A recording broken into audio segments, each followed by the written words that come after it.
इस वीडियो में हम मशीन लर्निंग और इससे जुड़ी हुई सारी चीज़ों को कवर करेंगे। आप एक बार ओवरव्यू देख लीजिए क्या है। सबसे पहले हम देखेंगे कि मशीन लर्निंग क्या है, उसके बाद फिर हम इसके देखेंगे जो है एग्जाम्पल, और उसके बाद फिर हम लोग ये काम मशीन लर्निंग काम कैसे करती है इसकी बात करेंगे।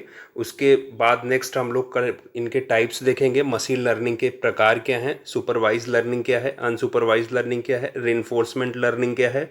उसके बाद फिर इसके सुपरवाइज्ड में भी जो कैटेगरी वाइज बांटा गया है, क्लासिफिकेशन देखेंगे हम। सुपरवाइज लर्निंग के अंदर जो दो टाइप होता है, एक होता है क्लासिफिकेशन और उसके बाद फिर रिग्रेशन, ये हम दोनों देखेंगे। उसके बाद फिर हम लोग क्लासिफिकेशन और रिग्रेगेशन में डिफरेंस देखेंगे आसान भाषा में। उसके बाद फिर हम लोग इसमें मशीन लर्निंग में, सुपरवाइज्ड लर्निंग में जितने प्रकार हैं, कौन कौन से टाइप हैं, क्या एग्जाम्पल हो सकते हैं, आज के पैटर्न पे, आजकल के जो एग्ज़ाम का जो पैटर्न है कहाँ से पूछ ले रहा है कुछ पता नहीं है, तो इसलिए हम पूरा पढ़ के चलेंगे।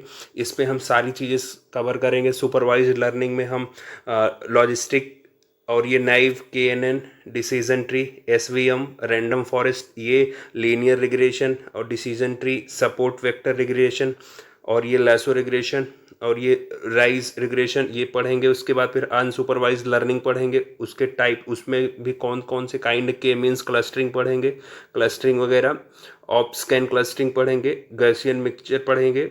उसके बाद फिर ये एग्लोमेरेटिव हायरार्किकल क्लस्टरिंग पढ़ेंगे, मेन शिफ्ट क्लस्टरिंग पढ़ेंगे और मार्कोव डिसीजन प्रोसेस पढ़ेंगे हम लोग रेनफोर्समेंट लर्निंग में। फिर हम क्यू लर्निंग पढ़ेंगे, R लर्निंग पढ़ेंगे रेनफोर्समेंट लर्निंग में, TD लर्निंग पढ़ेंगे। उसके बाद फिर ये आप एक ओवरव्यू देख लीजिए, सारी PPT कैसे तैयार किया गया है। आप कोशिश किया जाएगा थोड़ा सा स्पीड इसमें बना के, नहीं तो वीडियो काफ़ी लंबी होगी। और जिनको भी लगता है कि लंबी वीडियो है, थोड़ा सा स्पीड को बढ़ा देंगे। और आपको रिवीजन करने का एक और तरीका ये है कि आप ऑडियो आप सुनते रहिए। एक बार आपने देख लिया ऑडियो वीडियो, उसके बाद आप रिवाइज इसको करने के लिए आप फिर से उसको एक दो बार देखेंगे, दो तीन बार ऐसे आप इस वीडियो को देख लेते हैं। ऑडियो आप सिर्फ ऑडियो भी सुन लेते हैं तो आपको रिवीजन भी हो जाएगा। ये सब सारी चीज़ें वन बाय वन, सब लीनियर रिग्रेशन, ये विद एग्जांपल। उसके बाद डिसीजन ट्री के आप देखिए।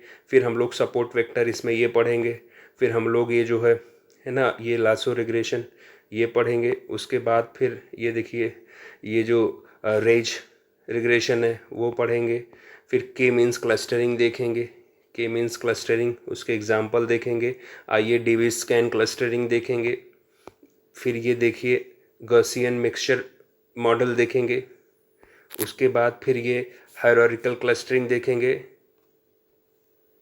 फिर देखिए मेन शिफ्ट क्लस्टरिंग देखेंगे। उसके बाद फिर हम लोग फिर ये मार्कोव डिसीजन प्रोसेस देखेंगे जिसको MDP कहते हैं। उसके बाद हम लोग क्यू लर्निंग देखेंगे। फिर हम लोग R लर्निंग देखेंगे। फिर TD लर्निंग देखेंगे, टेम्पोरल डिफरेंस देखेंगे। TD मीन्स होता है T for temporal, D for difference. उसके बाद फिर हम लोग एक बार बहुत आसान भाषा में इसका शॉर्टकट देखेंगे। तो इस तरीके से ये वीडियो ख़त्म होगी यहाँ पे। तो कोशिश किया गया है कि सारी चीज़ें, और एग्ज़ाम का जो अभी का पैटर्न है वो इन्हीं के टाइप्स दे देगा और पूछेगा कि जैसे TD लर्निंग ये किस सुपरवाइज्ड में आएगा कि अनसुपरवाइज्ड में आएगा, या फिर आपका जो है सेमी सुपरवाइज्ड में आएगा कि रेनफोर्समेंट लर्निंग में आएगा। तो इस टाइप का देंगे। तो हम लोग शुरू करते हैं, स्टार्ट करते हैं 1 से। तो आपको बने रहना है। तो सबसे पहले हम देखते हैं मशीन लर्निंग क्या है। मशीन लर्निंग जो है ये एक ऐसी तकनीकी है जिससे हम कंप्यूटर को बिना सीधे प्रोग्राम लिखे सीखने के लिए तैयार करते हैं। यानी हम कंप्यूटर को डेटा देकर ये सिखाते हैं कि वह खुद से निर्णय ले सके या भविष्य के अनुमान लगा सके, भविष्य का अनुमान लगा सके। भाई कंप्यूटर को कैसे हम लोग कंप्यूटर को भाई डेटा देते हैं या प्रोग्राम राइट किया जाता है, प्रोग्राम लिखने के बाद फिर कंप्यूटर समझता है। मशीन लर्निंग न्यू टेक्निक है जिसमें हम कंप्यूटर को बिना सीधे प्रोग्राम लिखे सीखने के लिए तैयार करते हैं, वही हमारा मशीन लर्निंग कहलाता है। दूसरा भी डिफिनीशन हम लोग देखते हैं, मशीन लर्निंग क्या है। मशीन लर्निंग वही चीज़ें हैं। मशीन लर्निंग वह तकनीकी है जिसमें कंप्यूटर डेटा खुद सीखता है और भविष्य में बिना इंसान की मदद के सही फैसले ले सकता है। डेटा जो है, अगर कंप्यूटर डेटा से सीखेगा नहीं, पहले कंप्यूटर को डेटा देना पड़ेगा, उसके बाद कंप्यूटर उस डेटा से बिना इंसान की मदद से सही फैसले ले सकता है। और एग्ज़ाम्पल से समझिए, जैसे आपका फेस अनलॉक हुआ, फेस अनलॉक में आप देखिए आपका मोबाइल बार बार आपके चेहरे को देखकर पहचानता है। जैसे ही आप नया मोबाइल लेते हैं तो आप उसको फेस रिकॉग्निशन से आप उसको फेस लॉक करते हैं, फेस अनलॉक करते हैं।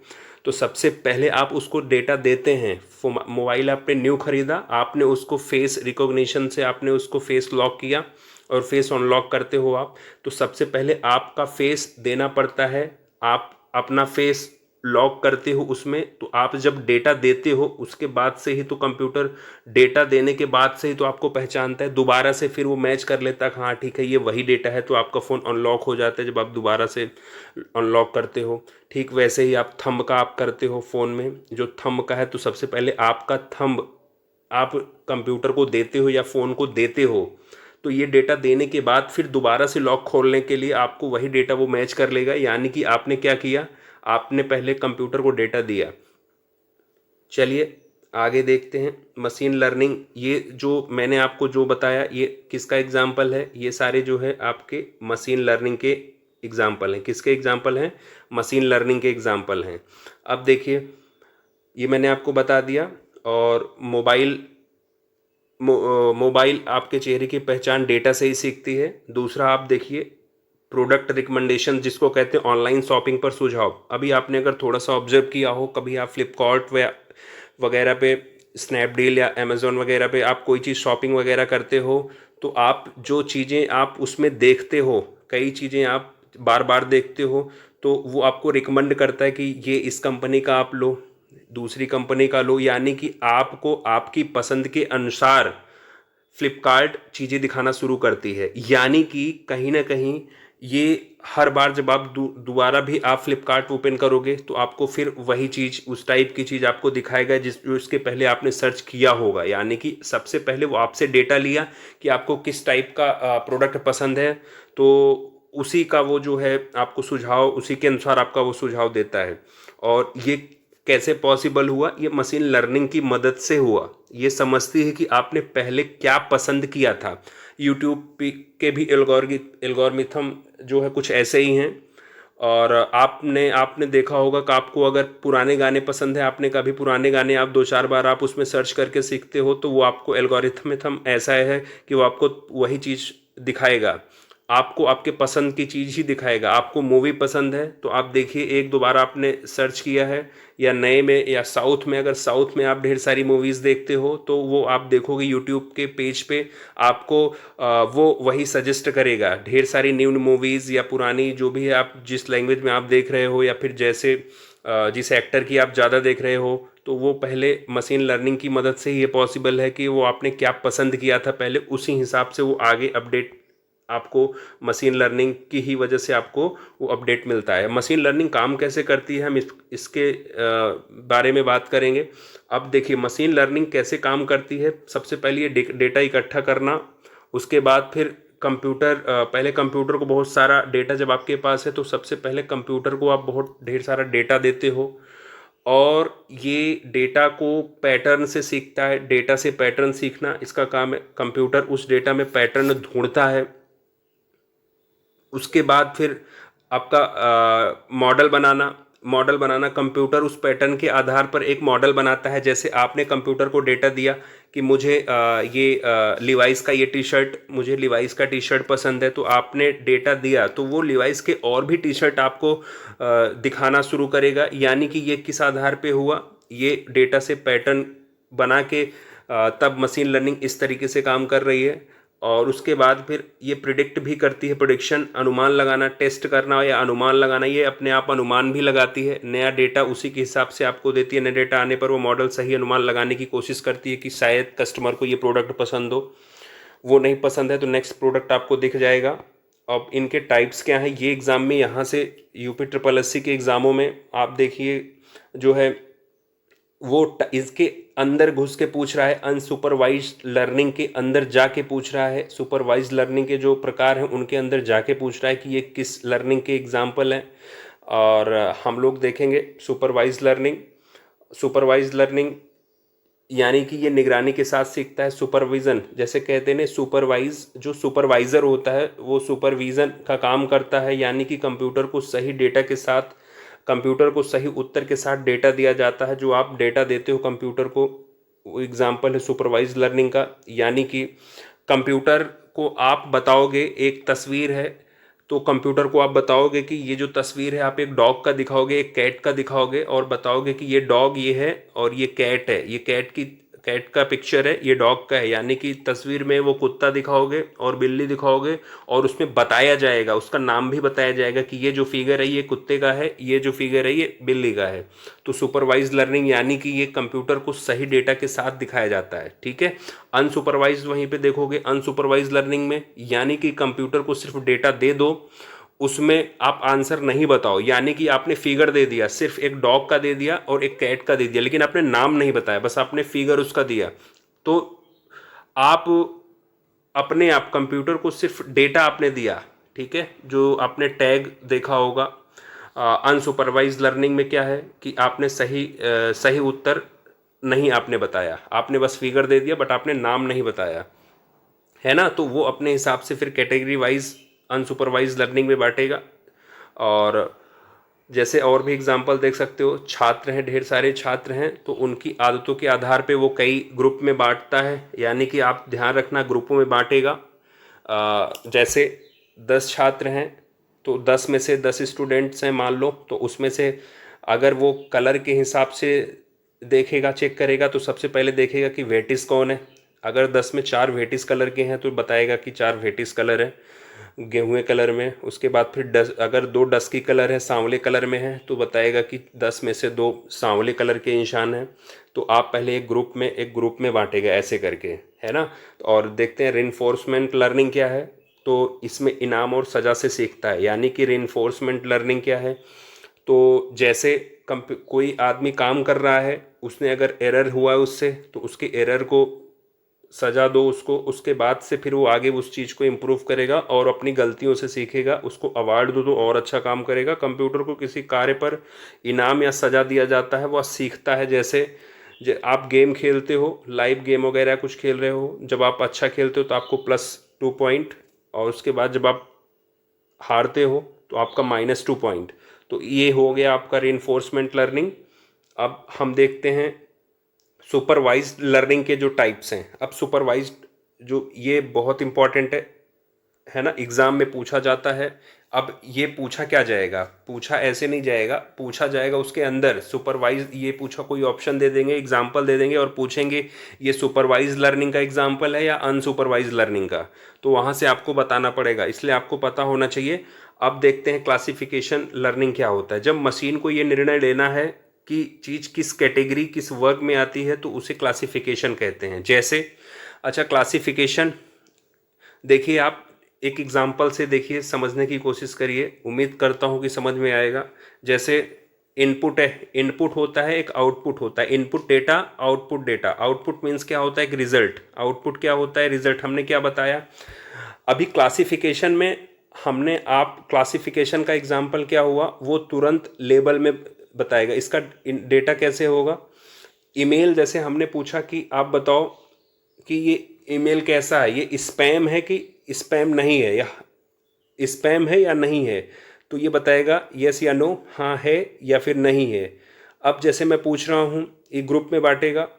जैसे ईमेल के अलावा भी आप देखिए, किसी व्यक्ति की उम्र या फिर उसका जेंडर या फिर उसका जो है उसकी जो आय है, उनका सबका डेटा दिया गया। उसके बाद फिर वो पूछा जाएगा कि एलिजिबल है कि नहीं है, यानी कि या तो एलिजिबल या तो नहीं एलिजिबल, एलिजिबल है या नहीं है, यानी कि सिर्फ हाँ या ना में जवाब मिल रहा है। आप देखिए, अगर एलिजिबल है तो यस, एलिजिबल नहीं है तो नो। अगर एलिजिबल है तो यस, नहीं है तो नो। अब यहाँ पे देखिए आगे, जैसे मैंने पूछा मेल आया, मेल में फिर पूछा गया कि ये मेल कैसा है, स्पैम है कि स्पैम नहीं है, तो वो बताएगा कि स्पैम है या फिर स्पैम नहीं है, तो यस या नो में बताएगा। तो ये क्या हुआ।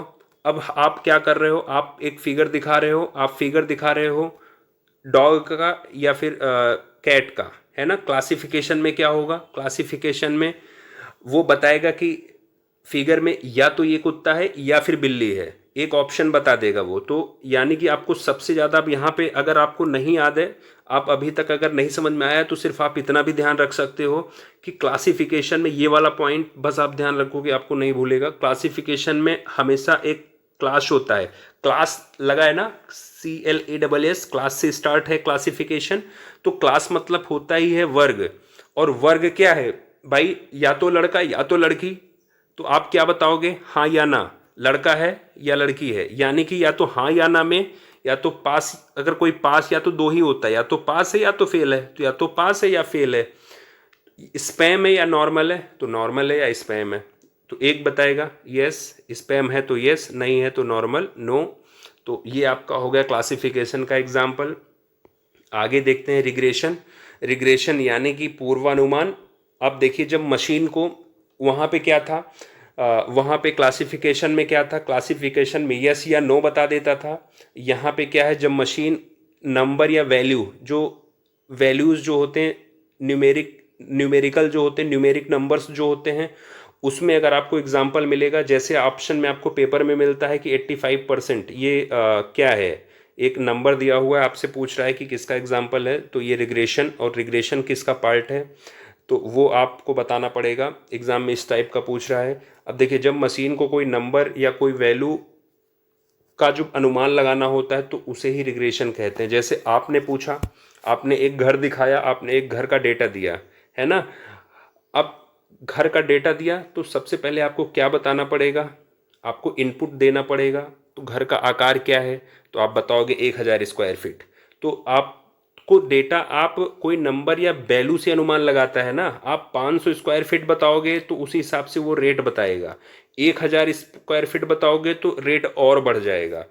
यानी कि 500 स्क्वायर फीट अगर 5 लाख का है, तो 1000 स्क्वायर फीट कितने का है, तो 10 लाख का। ये हिसाब से पैसा बढ़ जाएगा। टेम्परेचर देखोगे, टेम्परेचर है, आप उससे पूछ रहे हो कि भाई अगले दिन का टेम्परेचर क्या है, तो वो एक वैल्यू में आंसर बताएगा कि 37 डिग्री सेल्सियस या 35 डिग्री सेल्सियस, ऐसे टेम्परेचर में तापमान बताएगा वो। यानी कि जो वैल्यू आ रही है वो किस में आ रही है, वो न्यूमेरिकल में आ रही है, न्यूमेरिक वैल्यू आ रही है। तो ये अनुमान जो है, ये नंबर में ही आ रहा है। जब नंबर में आए तो बस आपको ध्यान रखना है, रिग्रेशन आपको लगाना है, ठीक है ना। कैलकुलेशन, पूर्वानुमान, ये दोनों याद रखोगे आप रिग्रेशन के लिए। अब देखोगे यहाँ पे आपने पूछा कि इनकी सैलरी क्या है, तो सैलरी क्या है, तो सबसे पहले उनके अनुभव कितना है भाई। अगर फ्रेशर है तो सैलरी प्रिडिक्शन करेगा कम, एक्सपीरियंसड है, 5 ईयर एक्सपीरियंसड है, तो और सैलरी बढ़ाएगा भाई, 5,000 रुपये अगर फ्रेशर हैं। अगर एक्सपीरियंसड हैं तो 15,000 रुपये, अगर 10 साल का एक्सपीरियंस है तो 50,000 रुपये। तो इस हिसाब से प्रिडिक्ट करेगा। उम्मीद कर रहा हूँ कि समझ में आ गया होगा। अब देखते हैं नेक्स्ट हम इसमें। अब यहाँ पे अगर नहीं समझ में, अभी भी नहीं समझ में आया है, तो उम्मीद करता हूँ कि ये मैं अपने कॉपी से आपको PPT में पेस्ट किया है, मैं अपने कॉपी के नोट्स को। अब यहाँ पे कोशिश करूँगा कि आपको समझ में आ जाए, क्योंकि अगर उससे नहीं आएगा तो यहाँ पे इस फिगर से आपको आ जाएगा, ऐसी उम्मीद कर रहा हूँ। आप देखिए, एक आसान ट्रिक में, अगर क्लासिफिकेशन और रिग्रेशन में डिफरेंस पूछ रहा है, या आपको नहीं, अभी भी नहीं समझ में आया क्लासिफिकेशन क्या है, रिग्रेशन क्या है, तो यहाँ आपको आ जाएगा। अब आप सबसे पहले देखिए, आप अपने आप से सोचिए। अब आप सोचिए, ठीक है, आप अपने आप से थिंक करिए। जैसे कोई फिगर दिया गया है, ठीक है, फिगर दिया गया है। अगर आपको दो फिगर दिया गया है, ठीक है, आप सोचिए, एक बिल्ली है और कुत्ता है, ठीक है ना, बिल्ली और कुत्ते का फिगर दिया गया है। अब आपसे, अगर आपके पास जो जवाब आपका आ रहा है, क्या आ रहा है, वो कैटेगरी में आ रहा है, बिल्ली की कैटेगरी आ रही है, कुत्ता की कैटेगरी आ रही है। अगर वो कैटेगरी में आ रही है तो वो क्या है, वो क्लासिफिकेशन है, ठीक है। अगर कैटेगरी में आ रही है तो वो क्लासिफिकेशन है। जैसे अपने आप से पूछिए, कोई फिगर, अभी इमेज ऐड किया होता तो थोड़ा ज़्यादा ठीक रहता, बट अब इमेज ऐड नहीं कर पाया। अब इमेज है अगर, तो आप पूछिए कि ये डॉग है या कैट है। तो अगर जवाब कैटेगरी में आ रहा है डॉग, या जवाब अगर आ रहा है कि 5, तो भाई 5 तो आंसर नहीं है ना, 5 तो नंबर हुआ। जवाब 2 तो नहीं आ रहा है, आपसे पूछा ये जा रहा है कि बिल्ली है कि कुत्ता है, तो आप आंसर 100 थोड़ी दोगे, 100 थोड़ी दोगे, ये न्यूमेरिकल वैल्यू में आंसर थोड़ी दोगे, आप उसको कैटेगरी में बांटोगे। हाँ ठीक है, ये बॉय, ये डॉग है, तो ये कैटेगराइज किया गया है, कैटेगराइज किया गया। तो अगर इसका जवाब कैटेगरी में आ रहा है, आप क्लासिफिकेशन कर रहे हो आप इसको, तो ये क्या होगा, क्लासिफिकेशन में आएगा। किस में आएगा, क्लासिफिकेशन में आएगा। वहीं पे अगर आपने आप से सोचो कि इस घर की कीमत क्या है, इस घर की कीमत कितनी है, अपने आप से सवाल करो, इस घर की कीमत कितनी है, ये देखिए इस घर की कीमत कितनी है, तो जवाब कैसा आएगा, वर्ग में नहीं आएगा, कैटेगरी में जवाब नहीं आएगा। जवाब जो आपका आंसर आएगा वो नंबर में आएगा। जैसे इस घर की कीमत है तो ये होगा कि भाई पहले तो ये कहाँ है लोकेशन, गांव में है कि शहर में है, फिर आपसे ये पूछा जाएगा रोड पे है कि ये ऑन रोड से इंटीरियर है कि एक्सटीरियर है, बाहरी दूर दूर है। तो उस हिसाब से फिर आप घर की नंबर कैटेगरी में नहीं बता के आप अप्रॉक्स वैल्यू बताओगे, आप प्रिडिक्ट करोगे कि भाई मुझे लगता है अगर ये ऑन रोड है तो 50 लाख है, और अगर ये गांव में बहुत अंदर है तो 5 लाख है। तो अगर इस टाइप का वैल्यू नंबर में आ रहा है तो भाई रिग्रेशन है, रिग्रेशन। यही आपसे बस पूछेगा एग्जाम में, ऐसे ही आपसे पूछ सकता है एग्जाम में। पढ़ना हमारा काम है, हम पूरा पढ़ के जाएं, अब कहाँ से क्या पूछ ले वो पता नहीं है। नया पैटर्न जो है यूपी ट्रिपल एस सी का, अभी देखिए आप 1262 वगैरह में ऐसे ही पूछा था के मीन्स क्लस्टरिंग, या फिर पूछा था इसके एग्जाम्पल ये किस में आता है, तो ऑप्शन में था कि आपका सुपरवाइज लर्निंग में आता है कि अनसुपरवाइज लर्निंग में आता है, तो वो एग्जाम्पल से भी पूछ लेगा, उसके अंदर के टाइप्स में भी पूछ लेगा। तो हम पूरा पढ़ के चलते हैं, फिर से एक बार फिर से देखते हैं, डिफरेंस इसका देखते हैं कि क्लासिफिकेशन, क्लासिफिकेशन क्या काम करता है। क्लासिफिकेशन देखिए चीज़ों को कैटेगरी में बांटता है। क्या करता है क्लासिफिकेशन, चीज़ों को कैटेगरी में बांटता है। और वहीं पे रिग्रेशन क्या करता है, रिग्रेशन क्या करता है, किसी चीज़ को नंबर या मान में या न्यूमेरिकल वैल्यू में मानता है। तो अब उम्मीद कर रहा हूँ तीसरी बार इसी स्लाइड के तीसरी पीपीटी में तीसरी बार आपको समझाया गया है क्लासिफिकेशन और रिग्रेशन में डिफरेंस। फिर से रिपीट कर रहा हूँ चौथी बार, किसी चीज़ को कैटेगरी में बांटता है, और रिग्रेशन क्या करता है, किसी चीज़ का नंबर वैल्यू मानता है। अब मैंने आपसे कोई आउटपुट दिया, उत्तर कैसा है, उत्तर आउटपुट, आउटपुट यहाँ रिजल्ट से है। आउटपुट क्या है, आउटपुट, आउटपुट क्या होता है, जो रिजल्ट आता है। आपने बोला कि कुत्ता या बिल्ली, पास या फेल, हाँ या ना, तो ये क्या कर रहा है, ये भी कैटेगरी में बांट रहा है, क्लासिफिकेशन वर्ग में। अब आप देखोगे वहीं पे आउटपुट कैसा आ रहा है, आउटपुट कैसा आ रहा है, घर कितने का है, आज मौसम कल का कैसा रहेगा, ये बोरी कितने किलो की हो सकती है, तो यानी कि 700 किलो आंसर आ रहा है। कल का तापमान कितना हो सकता है, 25 डिग्री सेल्सियस। तो ये सब वैल्यूज़ जो आ रही हैं आप देखेंगे, ये किस में आ रही हैं, ये आपके नंबर्स में आ रही हैं, तो ये रिग्रेशन हुआ। अब देखिए उदाहरण, यह ईमेल है या नहीं, यह ईमेल स्पैम स्पैम है या नहीं है, सीधा सा सवाल पूछा गया है, यह ईमेल स्पैम है या नहीं है, तो किस में, हाँ वाली कैटेगरी में जाएगा कि नहीं वाली कैटेगरी में जाएगा। क्लासिफाइड किया गया, वर्ग में बांटा गया, हाँ वाले वर्ग में या नहीं वाले वर्ग में। अब ये फोटो बिल्ली की है या कुत्ते की है, तो बिल्ली वाले कैटेगरी में बांटा गया कि कुत्ते वाली कैटेगरी में बांटा गया। यानी कि ये देखिए आप क्लासिफिकेशन के एग्जाम्पल हैं। और ये घर कितने का है, कल का तापमान कितने का कितना होगा, ये कितना है, इसका ये जो है ये रिग्रेशन का है। अब देखिए इसका रिजल्ट कैसे आता है, ये फिक्स्ड ग्रुप में आता है और ये कोई नंबर आता है। तो ये आपको बहुत अच्छे से समझ में आ गया होगा। हम नेक्स्ट स्लाइड में चल रहे हैं, अब देखते हैं, हम थोड़ा सा अंदर डीप में पढ़ेंगे। अब देखिए सबसे पहले हम लोग मशीन लर्निंग देखेंगे। मशीन लर्निंग में हमने देखिए, मशीन लर्निंग में हमने अभी हम लोग इन सब सारी चीज़ों के बारे में पढ़ेंगे। मशीन लर्निंग देख लिया, सुपरवाइज लर्निंग देख लिया, अनसुपरवाइज लर्निंग देख लिया, रेनफोर्समेंट लर्निंग देख लिया। अब सुपरवाइज लर्निंग अनसुपरवाइज लर्निंग में डिफरेंस भी देख लिया। अब देखिए, अब हम लोग लॉजिस्टिक देखेंगे, नाइव देखेंगे, केएनएन देखेंगे, डिसीजन ट्री देखेंगे, एसवीएम देखेंगे, रैंडम फॉरेस्ट देखेंगे।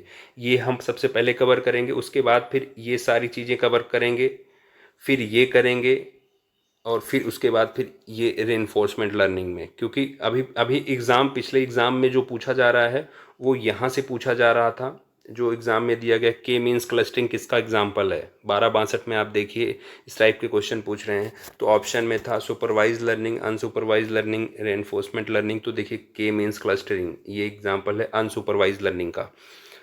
अब देखते हैं, आगे देखते हैं हम लोग। अच्छा, लॉजिस्टिक रिग्रेशन क्या है? रिग्रेशन मैंने बता दिया था अभी। अभी लॉजिस्टिक रिग्रेशन क्या है वो देखते हैं।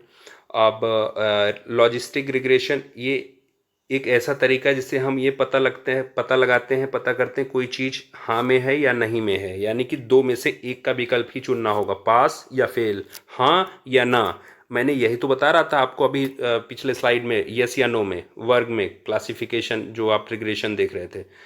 अब देखिए एग्जाम्पल, मान लीजिए कि एक अनुमान लगाता है, मान लीजिए हमें यह अनुमान लगाना है कि कोई छात्र पास होगा या फेल होगा। अब अगर हमारे पास उसकी पढ़ाई के घंटे पता हैं, अगर हमें पढ़ाई के घंटे पता हैं तो हम प्रेडिक्ट कर सकते हैं, लॉजिस्टिक रिग्रेशन ये बता सकता है कि वो पास होगा कि नहीं होगा। अब पता चला कि कोई बच्चा है वो पर डे 10 घंटे पढ़ रहा है, तो ये प्रेडिक्ट करेगा हाँ यस वो पास होगा। 10 दिन से कुछ भी नहीं पढ़ा है, एक भी मिनट नहीं हुआ है, तो रिग्रेशन, लॉजिस्टिक रिग्रेशन बताएगा कि नो, यस या नो में कैटेगरी वाइज बांटेगा। अब देखिएगा नैव बायस क्या है, ये वाला ये क्या है? ये एक मैथ पर आधारित एक तरीका है जो ये देखता है कि किसी घटना के होने की कितनी संभावना है। ये हर फैक्टर को अलग अलग मानता है, मतलब किसी घटना के होने की कितनी संभावना है। एग्जाम्पल से ज़्यादा समझ में आएगा। जैसे देखिए, आपको आपको ये पहचानना है कि कोई मेल स्पैम है या नहीं है। अगर ईमेल में कुछ शब्द जैसे फ्री, प्राइज, या आप जीत चुके हैं एक मोटरसाइकिल, या आप जीत चुके हैं एक कार, आपने 1 लाख रुपए इनाम जीत लिया है, आपने इस टाइप का अगर कुछ आ रहा है तो वो आपको नए बेस का एग्जाम्पल है, यानी कि ये ईमेल स्पैम है या नहीं है, इससे ये बताएगा क्या करके, यही पहचान के कोई इस ईमेल स्पैम है या नहीं है। इस टाइप के शब्द अगर आते हैं तो नैब बायस जो है उसकी संभावना देखकर प्रिडिक्शन लगाता है, ठीक है ना। उसकी संभावना देखकर वो बता सकता है कि यह ईमेल स्पैम है या नहीं है। ये क्या कौन कहलाता है? ये नैब बायस। अब देखिए के एन एन भी बहुत इंपॉर्टेंट है इसमें। अब यहाँ पे इसके इतने अंदर घुस के पूछ सकता है, हम पढ़ ले रहे हैं, लेकिन मोस्ट प्रोबेबली ये है, चांस ये है कि वो ये नहीं पूछेगा, वो ये पूछेगा कि नैव बाइस किसका एग्जाम्पल है, के एन एन किसका एग्जाम्पल है, के एन एन यानी कि के एन एन किसका एग्जाम्पल है, ठीक है। तो वो ये पूछेगा कि इसका, आप देखते हैं क्या है के एन एन। अब यह तरीका आपके आसपास की चीज़ों पर देखकर फैसला करता है। के एन एन यानी कि K nearest neighbour, K N for nearest, N for neighbours. अब ये अपने आसपास की चीज़ों को देखकर फैसला करता है। मतलब क्या हुआ इसका? जो आपके पास सबसे ज़्यादा दिखता है उसी के जैसे आप हो सकते हो। अब आपको समझ रहे हो कि ये क्या है भाई, आपके आसपास की चीज़ें ही देखकर वो फैसला करता है। जैसे जो आपके पास सबसे ज़्यादा दिखता है उसी के साथ, जिसके साथ आपका बात व्यवहार जिसके साथ मैच करेगा, आप उसी के साथ ज़्यादा रहोगे ना।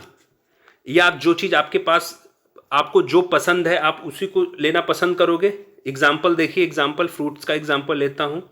मान लीजिए कोई नया फ्रूट है और हमें बताना है कि ये क्या है, सेब है कि संतरा है। अगर उस फल के पास, अब देखिए ये कैसे बताएगा, ये कैसे बताएगा, के एन एन कैसे बताएगा कि ये सेब है कि संतरा है। उसको दो इमेज दिया गया, ये सेब है कि संतरा है बताना है। अब सबसे पहले क्या करेगा वो, उस फल के पास ज्यादातर अगर सेब रहेंगे, तो वो बताएगा कि के एन एन कहेगा कि ये फल भी सेब होगा। जो ज्यादा आपके पास है, आपके पास जो ज्यादा दिखेगा, के एन एन वही बताएगा कि ये वही है, इमेज ये वही है ना। तो थोड़ा सा आप इसको फिर से एग्जाम्पल से समझेंगे तो के एन एन ज़्यादा समझ में आएगा, और डिफिनीसन से थोड़ा दिक्कत हो सकती है। लेकिन फिर से रिपीट कर रहा हूँ कि मान लीजिए आपके पास कोई आप पूछ रहे हो, आपने दो इमेज दिया, एक सेब का एक संतरा का, और पूछ रहे हो ये सेब है कि संतरा है, तो ये केनन क्या करेगा, सबसे पहले और चेक करेगा कि पास और फ्रूट में क्या है सबसे ज़्यादा। तो पता लगा बगल में दिख रहा है ढेर सारे सेब रखे हैं, तो वो अपने आप प्रेडिक्ट कर लेगा कि अगर इनको सेब बहुत पसंद है तभी इनके पास बहुत ढेर सारे सेब हैं, यानी कि केनन कहेगा कि ये फल भी सेब होगा, क्योंकि इनके पास सेब ऑलरेडी ज़्यादा है और इनको ज़्यादा है, यानी कि इनको सेब पसंद होगा। तो ये तरीका है, ये सिर्फ महज एक एग्जाम्पल है, आप इसको सिर्फ आपको समझाने के लिए बताया गया, नहीं तो आप हर जगह पे आप सेब और ये यही एग्जाम्पल आप देते रहो, ठीक है ना। ये सिर्फ एक महज एक इत्तेफाक है कि ये एग्जाम्पल आपको समझ में आ जाएगा, इसलिए लिया गया है।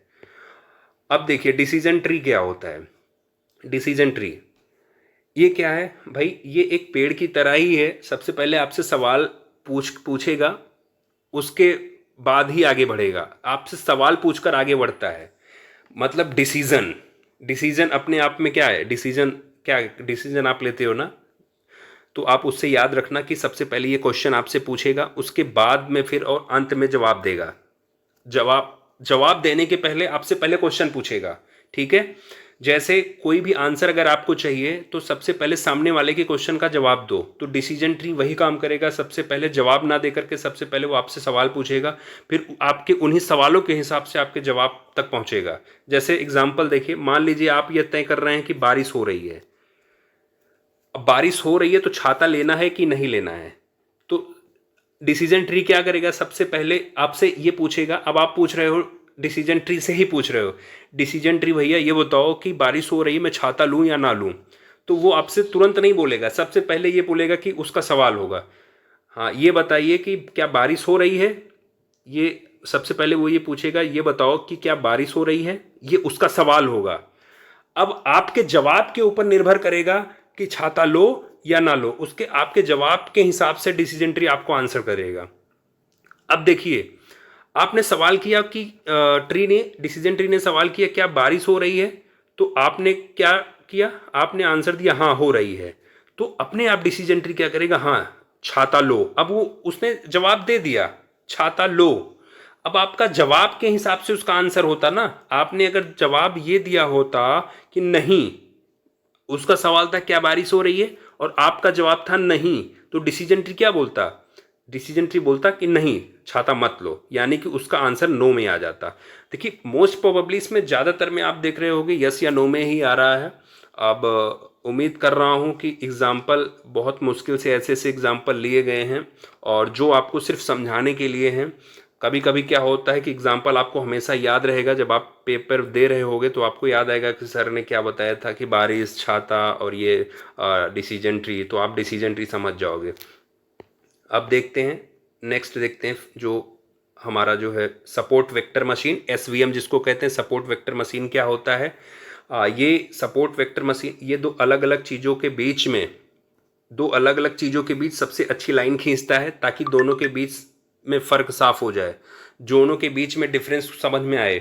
अब जैसे मान लीजिए कि कुछ पॉइंट हैं, कुछ बिंदु हैं जो सेब हैं, लाल रंग के हैं, ठीक है ना। मान लीजिए कुछ बिंदु लाल रंग के हैं, जैसे लाल रंग का सेब होता है। कुछ पॉइंट क्या हैं, वो लाल रंग के हैं।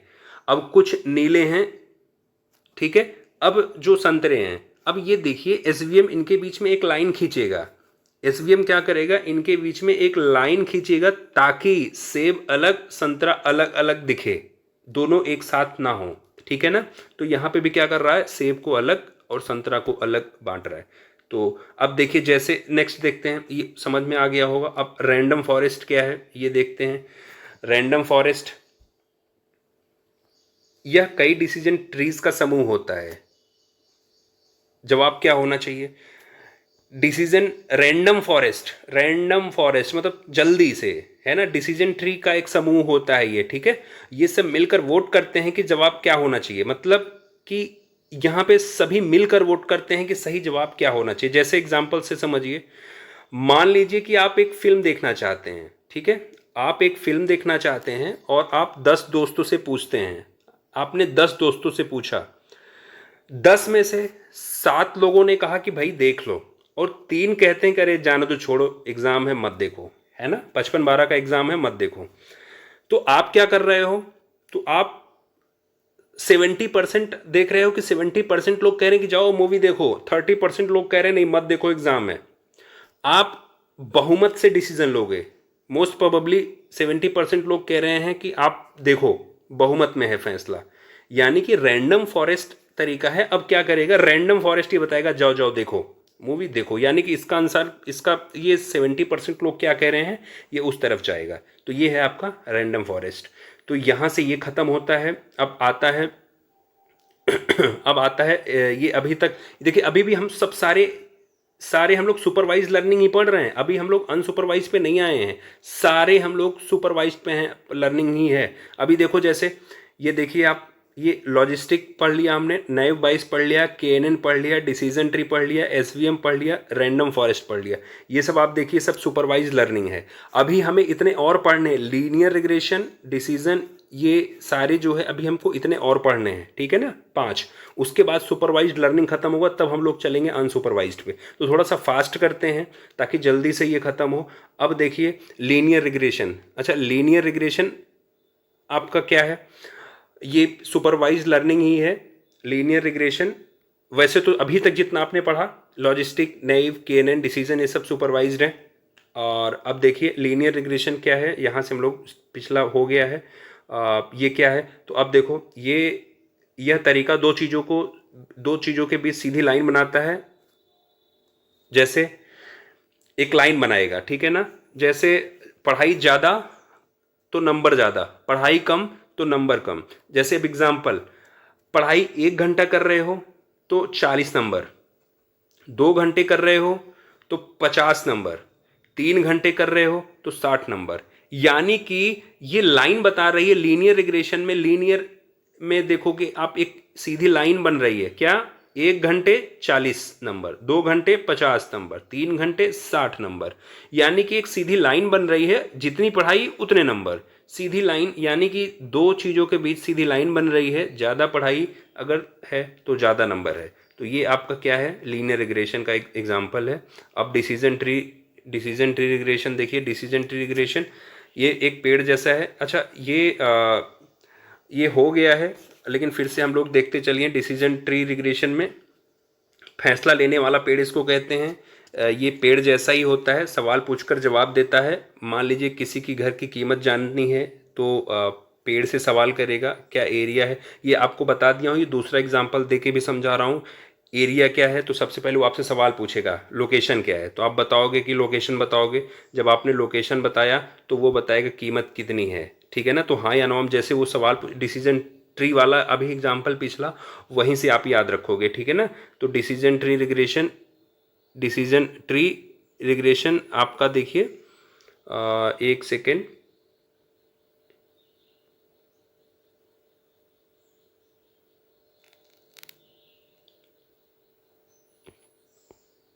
चलिए मूव करते हैं। डिसीजन ट्री रिग्रेशन फैसला लेने वाला पेड़ होता है। ये तरीका पेड़ जैसे होता है, यानी कि आपको किसी घर की कीमत जाननी है, किसी के घर की कीमत जाननी है, तो सबसे पहले क्या करेगा, आपसे वो सवाल पूछेगा,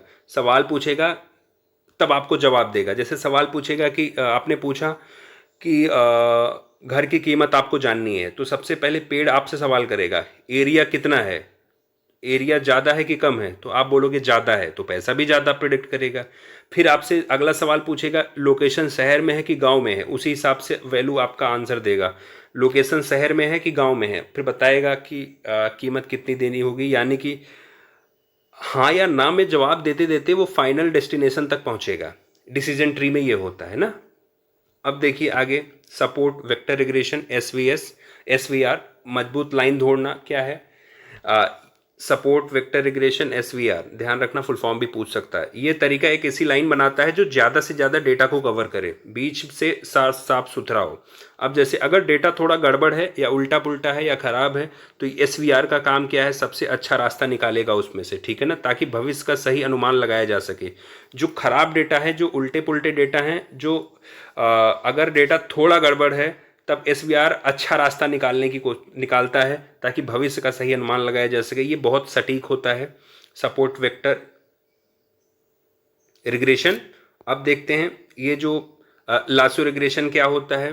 काटने वाला तरीका जिसको कह सकते हो, क्या है ये, अगर आपके पास बहुत सारी चीज़ें हैं और कुछ काम की नहीं हैं तो उन्हें हटा देता है। जैसे आपके पास अगर काम की है तो आप रखते हो, नहीं है तो उसको डस्टबिन में डाल देते हो। जैसे आपके पास 10 चीज़ें हैं, आपके पास क्या है, 10 चीज़ें हैं और आपको सेहत जानने के लिए हैं, तो लेकिन असल में असर सिर्फ 3 चीज़ों का है। क्या? जैसे खाना, सोना और एक्सरसाइज। तो लासो क्या करेगा, बाकी 7 चीज़ों को हटा देगा, यानी कि बाकी चीज़ें सब बेकार हैं। सेहत की चीज़ें अगर जाननी है तो अगर हमें आपका सेहत जानना है तो हमें बाकी चीज़ों को जानने की ज़रूरत नहीं है। अभी भाई हमें आपके सेहत का बताना है आंसर, तो आपसे हम ये जान के क्या करेंगे कि आपका दोस्त का नाम क्या है, आपके घर का नाम क्या है, आपका घर कहाँ है, इससे मतलब नहीं है। हमें फिर डेटा क्या चाहिए, हमें उस 10 में से ये सब हटा देंगे कि आपके दोस्त का नाम चिंटू है, ठीक है ना। हम सिर्फ ये याद रखेंगे, जैसे खाने में और नींद की और एक्सरसाइज का, ये 3 चीज़ें हमें जानने हैं आपका सेहत बताने के लिए, बाकी सबको हटा देंगे। ये काम कौन करता है, ये लासो रिग्रेशन करना, बाकी चीज़ों को काट देता है, ठीक है ना। क्योंकि इन्हीं तीनों से तो हम बता पाएंगे कि सेहत कैसी है। सेहत अगर अच्छी है, आपका खाना अच्छा है, डाइट आपकी अच्छी है, खाने में आपकी जो थाली है उसमें 2400 कैलोरी भोजन है, जैसे पल्स है, राइस है, वेजिटेबल है, और उसके बाद फिर आपका कर्ड है और पाइकल है, सैलेड है, तो यानी कि खाना आपका 2 चपाती है तो 2400 कैलोरी हो गया। अब खाने में सिर्फ आप एक समोसा, पूरी थाली में एक समोसा है, और पूछा जा रहा है कि नींद आपने कितना लिया, बता रहे हो आप 1 घंटे सोए हो, एक्सरसाइज आपने कुछ किया नहीं है, खाने में एक समोसा खाए हो, नींद 1 घंटे लिए हो, तो सेहत यानी कि ठीक नहीं। तो यानी कि हम आंसर तक कैसे पहुंच रहे हैं, उम्मीद है कि समझ में आ गया होगा। अब देखिए ये रिज क्या है, रिज रिग्रेशन। रिज रिग्रेशन ये किसी भी जानकारी को हटाता नहीं है, बस उसका असर कम कर देता है, यानी कि सभी चीज़ों को थोड़ा थोड़ा उपयोग करता है, मॉडल को स्टेबल और सही बनाए रखता है ना। रिज रिग्रेशन में आपको ये याद रखना है। और आते हैं हम लोग क्लस्टरिंग में। अब देखिए यहाँ से हम लोग कहाँ पहुँच रहे हैं, क्लस्टरिंग पे पहुँच गए हैं। अब ये क्या है, क्लस्टरिंग क्या है, ये अब हम लोग देखिए अनसुपरवाइज लर्निंग में एंट्री ले रहे हैं। अनसुपरवाइज लर्निंग हम लोग के मीन्स क्लस्टरिंग पढ़ेंगे, dB scan clustering, Gaussian mixture, ये सब इतना कवर करेंगे, फिर हम लोग फिर रिइंफोर्समेंट पे पहुंचेंगे। तो चलिए हम स्टार्ट करते हैं 1 बाय 1। स्टार्ट करते हैं के मीन्स क्लस्टरिंग। तो ये क्या है, के मीन्स क्लस्टरिंग क्या है, ये क्या करता है, चीज़ों को के हिस्सों में बांटता है। के होता है क्लस्टर, है ना। के मीन्स क्या होता है, एक अच्छा ये गुच्छा, जैसे आपने गुच्छा समझ रहे हो आप, जैसे जो चीज़ें एक जैसी हों उन्हें एक ग्रुप में रखो, जो दूसरे के जैसी हैं उनको दूसरे ग्रुप में रख दो। यानी कि जैसे एग्जाम्पल से समझो, मान लो आपके पास 30 तरह के आम हैं, 30 तरह के आम हैं, तो उन्हें आप 3 ग्रुप में डालोगे ना, वो आम 30 तरीके से हैं, कुछ छोटे हैं, कुछ मीडियम हैं, कुछ बहुत बड़े बड़े हैं। यानी कि 3 कैटेगरी आपने किया, 3 ग्रुप में आप बांटा, एक छोटे आम, एक मीडियम आम, एक बड़े आम। तो छोटे, मध्यम और बड़े किस में बटा, 3 में बटा। तो ये कौन कर रहा है, किस में हो रहा है, ये के मीन्स क्लस्टरिंग में, यानी कि तीनों को बांट रहा है। ये आपको याद ये रखना है। अब 30 में कितने हैं, मान लो 30 में से 3 ही कैटेगरी में आपको आम रखने हैं। 30 को तीनों के रेशियो में आप अलग अलग करके रखोगे। 30 तो बड़े नहीं होंगे, 30 तो मध्यम नहीं होंगे, 30 छोटे नहीं होंगे, तो तीनों ग्रुप में बांट रहे हैं।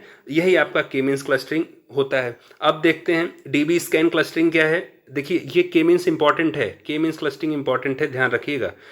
अभी डीबी स्कैन क्लस्टरिंग क्या है, ये क्या काम करता है, जो चीज़ें पास पास है उन्हें एक ग्रुप में रखता है, पास पास वाली चीज़ों को डीबी स्कैन एक ग्रुप में रखता है। अब कैसे करता है ये, जो अकेले या दूर हो उन्हें बाहर कर देता है, ठीक है ना।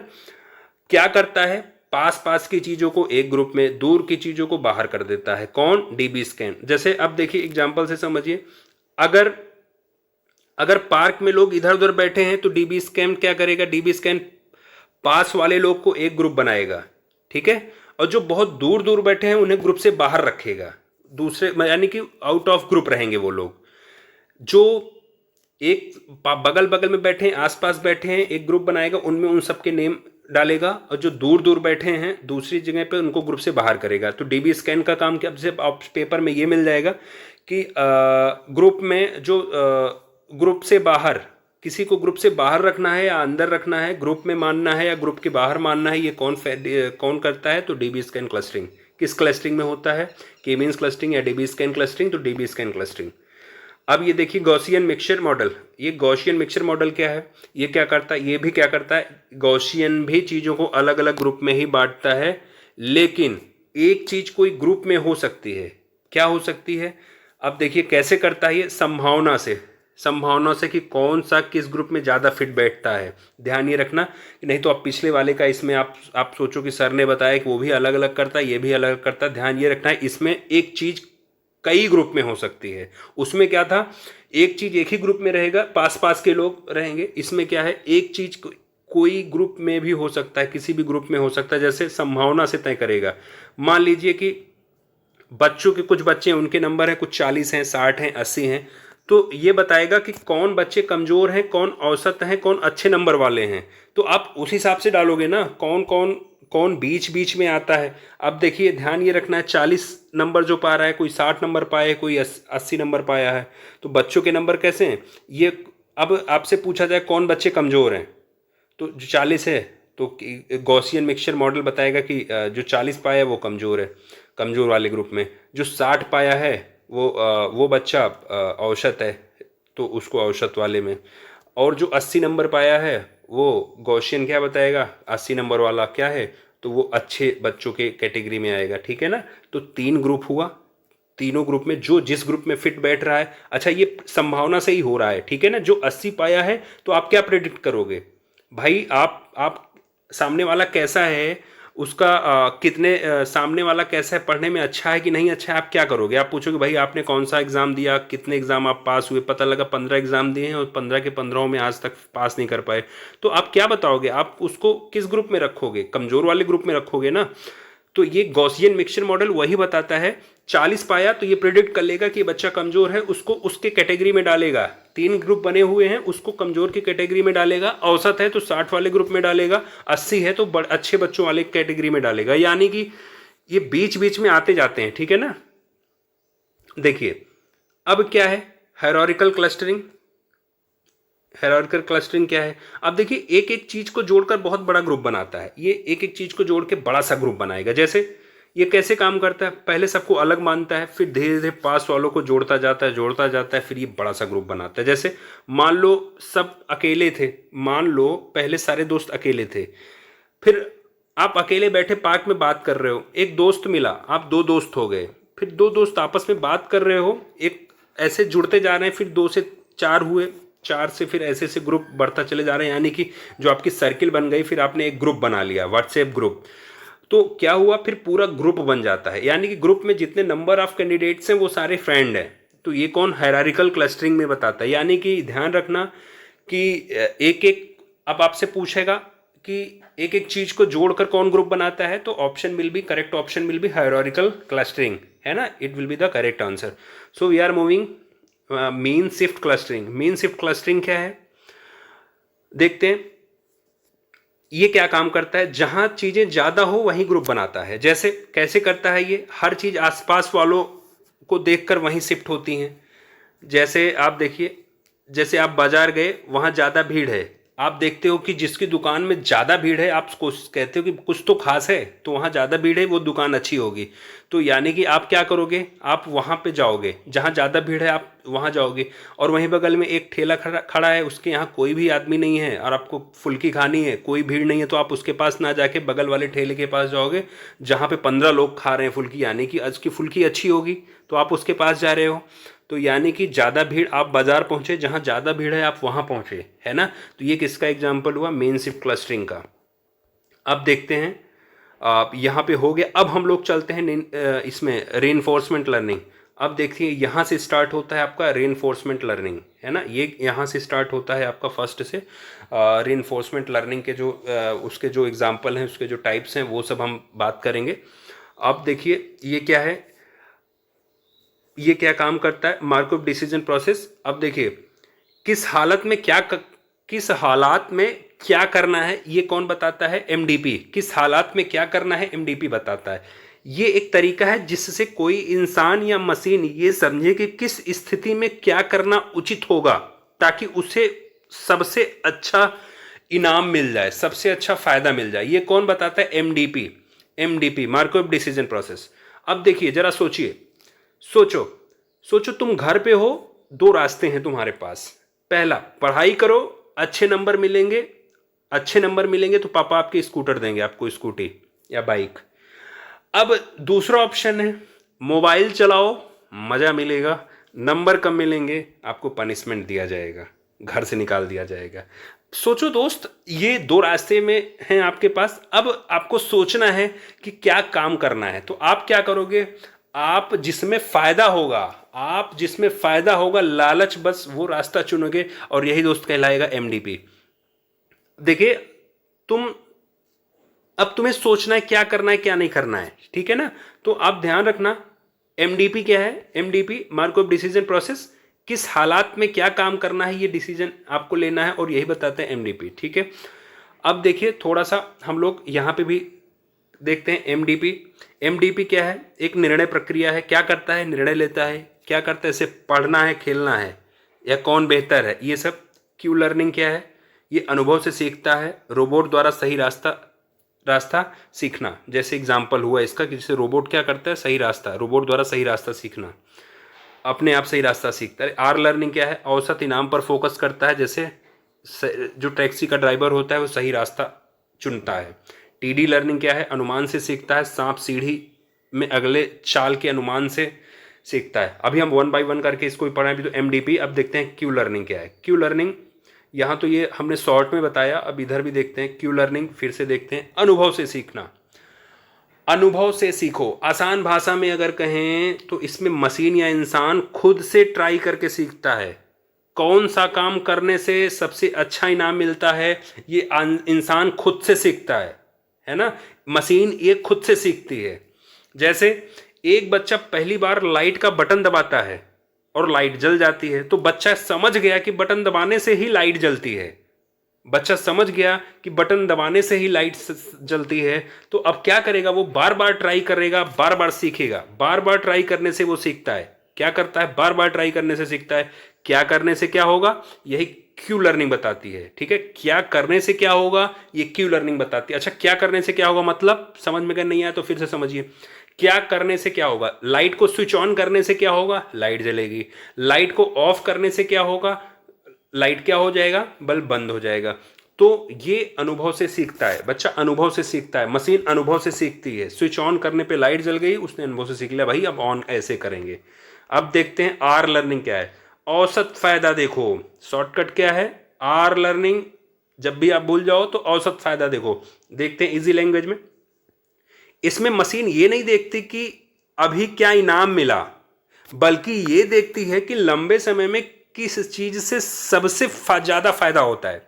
हम इसमें शॉर्ट टर्म नहीं लॉन्ग टर्म प्रॉफिट देखते हैं, शॉर्ट टर्म नहीं long term profit.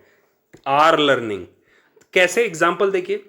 Taxi driver को कभी 50 रुपया का सवारी मिला, कभी 100 का मिला। आर लर्निंग ये कहती है कि हर बार 100 नहीं मिलेगा, हर बार 100 नहीं मिलेगा, लेकिन जो रास्ता अच्छा है, पैसा, जो रास्ता अक्सर अच्छा पैसा देता है वो अपनाओ। जैसे आप जा रहे हो, आप किसी रोड पे ड्राइव कर रहे हो, है ना। तो अब ड्राइव कर रहे हो, कहीं सवारी 50 रुपए की मिल रही है, कहीं 100 की, कहीं 500 की मिल रही है। लेकिन एक ऐसा रास्ता है, वहां पे देखोगे अक्सर आपको ज़्यादा लोग मिलते हैं और वो ज़्यादा पैसा देखता है और रास्ता भी सही है। तो अब इनमें से टैक्सी ड्राइवर को अपने आप ही समझ में आ जाएगा कि भाई मैं कौन से रास्ते पे 50 वाली सवारी देखूँ या 100 वाली देखूँ। तो आर लर्निंग बताएगा कि रेशियो लगाओ, 50 वाले पे ज़्यादा फायदा आ रहा है महीने में कि 100 वाले पे महीने में आ रहा है या 500 वाले पे है। जो ज़्यादा पैसा देख रहा है, जो रास्ता अक्सर अच्छा पैसा देता है वो अपनाओ। तो अगर 500 वाले पे ज़्यादा रेशियो बन रहा है तो वो 500 वाला अपनाएगा, 100 वाला है तो 100 वाला अपनाएगा। तो ये आर लर्निंग बताती है। अब देखते हैं टीडी लर्निंग। टीडी लर्निंग क्या होती है, temporal difference. Temporal difference, T मतलब टेम्पोरल, डी मतलब डिफरेंस, और लर्निंग अधिगम। तो अब देखिए टेम्पोरल डिफरेंस क्या होता है, टेम्पोरल डिफरेंस लर्निंग क्या होता है, थोड़ा थोड़ा सीखो। मतलब आसान भाषा में क्या है, इसमें मशीन एकदम पूरा खेल खत्म होने का इंतजार नहीं करती, बल्कि हर स्टेप पे, हर कदम पे थोड़ा थोड़ा सीखती है। हर स्टेप पे वो थोड़ा थोड़ा सीखती है। एग्जाम्पल, तुम सांप सीढ़ी खेल रहे हो, जैसे ही 4 पर आए तुम सोचते हो कि अरे आगे सीढ़ी है, अच्छा है, चलो बहुत अच्छा है। यानी कि तुम सांप सीढ़ी खेल रहे हो, जैसे ही 4 पर आए तुम सोचते हो आगे सीढ़ी है, और सीढ़ी ही तुम्हें चाहिए जंप मारने के लिए। फिर क्या होता है, फिर 14 पे जाओ, अब वहीं 14 पे चले गए, 14 नंबर पे गए तो वहाँ सांप है, अरे ये तो बुरा है, ये तो बुरा है, 14 नंबर पे बुरा है, मैं फिर नीचे आ जाऊंगा। क्या हुआ, हर बार नई जगह से कुछ ना कुछ सीखते हो, यही टीडी लर्निंग है। अब यहाँ पे इसका एग्जाम्पल क्यों दिया, क्योंकि आपको समझ में आ गया, आप 14 नंबर बॉक्स पे गए, वहाँ सांप है और नीचे आ गए, ये बुरा। आप आगे बढ़ गए, 4 नंबर पे गए, आप जंप मार गए, आपको स्लाइडर मिला, सीढ़ी मिला, आप सीढ़ी आगे है और आप ऊपर चढ़ गए, यानी कि हर स्टेप पे आप कुछ सीख रहे हो। 4 नंबर पे आप सीढ़ी चढ़ना सीख रहे हो, 14 नंबर पे आप गिर जाना, आपको पता है गिर जा रहे हो, तो आप हर स्टेप पे यहाँ कुछ ना कुछ सीख रहे हो। ये कोशिश किया गया है कि आपको एग्जाम्पल ऐसे लिए गए हैं, आपको बहुत अच्छी तरीके से समझ में आए। अब देखिए, अब थोड़ा सा मैं तीसरी बार इसी, देखो तीसरी बार जो है मैं आपको बहुत आसान भाषा में फिर से समझा रहा हूँ। एमडीपी क्या है, सही समय पर सही फैसला, एमडीपी बताता है। एमडीपी क्या है, सही समय पर सही फैसला। क्यू लर्निंग क्या है, ट्राई करके सीखो, क्या अच्छा है क्या नहीं खुद से सीखो। आर लर्निंग क्या है, औसत में क्या फ़ायदेमंद है वो देखो। टीडी लर्निंग क्या है, हर स्टेप पर थोड़ा थोड़ा सीखो, थोड़ा थोड़ा सीखो। देखिए, आपको उम्मीद कर रहा हूँ कि समझ में आ गया होगा। एमडीपी सही समय पर सही फैसला, क्यू लर्निंग ट्राई करके सीखो क्या अच्छा क्या बुरा, आर लर्निंग औसत फ़ायदा किस में है वो देखो, टीडी लर्निंग हर स्टेप पर थोड़ा थोड़ा सीखो। तो यहाँ पे ये जर्नी हमारी ख़त्म हुई। और बहुत बहुत धन्यवाद बने रहने के लिए, आपका बहुत बहुत धन्यवाद।